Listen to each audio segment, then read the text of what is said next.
Bien, en este video vamos a analizar algunos conceptos del análisis tensorial.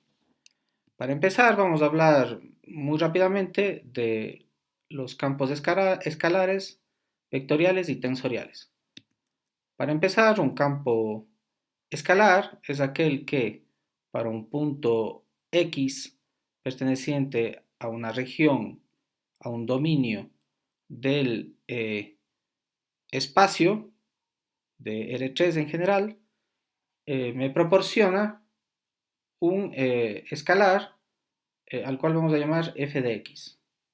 Por su parte, un campo vectorial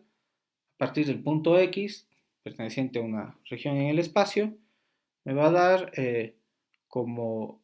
resultado para cada x un vector al cual vamos a llamar b de x. Un campo tensorial, en cambio, para un punto x, lo que me va a dar es un tensor al cual vamos a llamar t de x. Los campos escalares, vectoriales y tensoriales se pueden pensar también como campos tensoriales de orden 0, de orden 1 y de orden 2 respectivamente. Uno podría pensar en ampliar estas definiciones de manera análoga a las que ya se han hecho eh, para campos tensoriales de orden superior. Empecemos entonces a ver algunas operaciones del análisis matemático que se pueden efectuar sobre campos vectoriales y sobre campos tensoriales. Y el primero de estas operaciones que se pueden realizar es la del gradiente de un campo vectorial.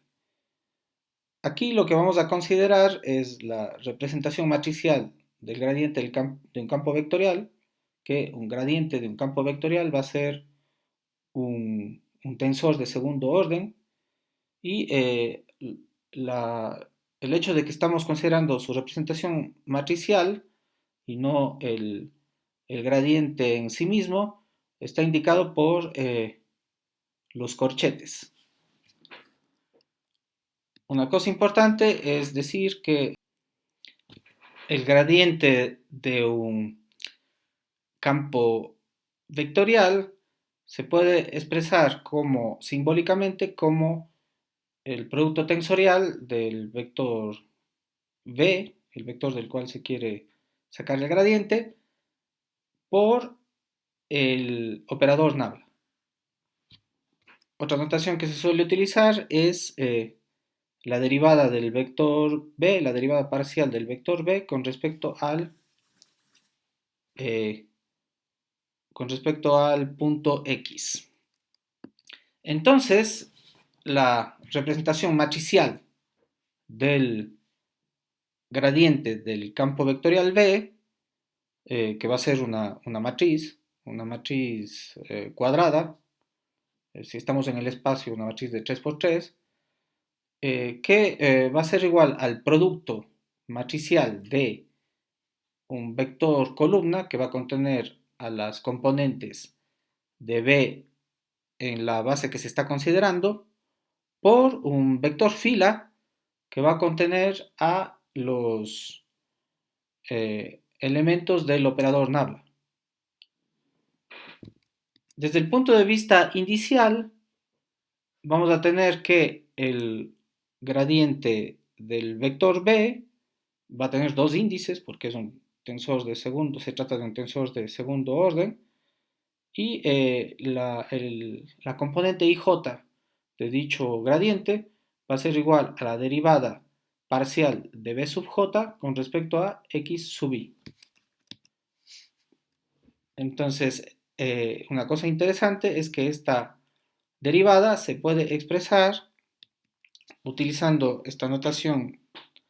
de la coma en el subíndice. Esto es, la derivada de b sub i, de b sub i con respecto a x sub j se puede expresar como b sub i, j. En cuanto a En cuanto a los campos tensoriales, vamos a considerar su divergencia. Consideremos aquí la representación matricial indicada de nuevo por los corchetes de la divergencia de un campo tensorial T, y en este caso esta representación matricial va a ser igual al producto matriz vector de la matriz que representa al tensor T por el vector que contiene a los elementos del operador nabla. En índices, la divergencia de T, que va a ser la divergencia de T va a ser un vector, digamos, T es un tensor de segundo orden y al obtener su divergencia va a bajar de orden tensorial. Entonces vamos a tener un solo índice, el índice I, y esta divergencia en notación indicial se puede escribir como la derivada parcial de t y j con respecto a xj. También podríamos expresar esta idea de la derivada parcial de t y j con respecto a xj utilizando la notación de la coma para indicar la derivada. Finalmente, un hecho bastante interesante de expresar es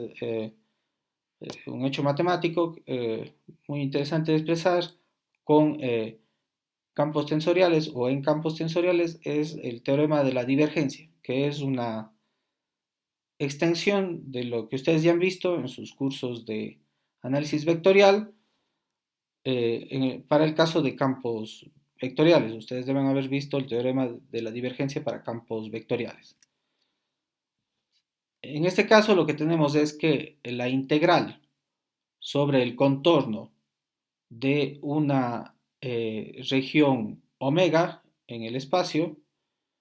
esta integral, que va a ser una integral de superficie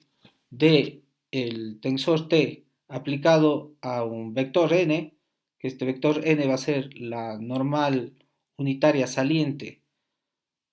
a cada punto de la superficie del contorno, de la superficie que constituye el contorno de la región omega, esta integral de superficie va a ser igual a la integral sobre toda la región omega, que va a ser una integral de volumen, de la divergencia del campo tensorial T.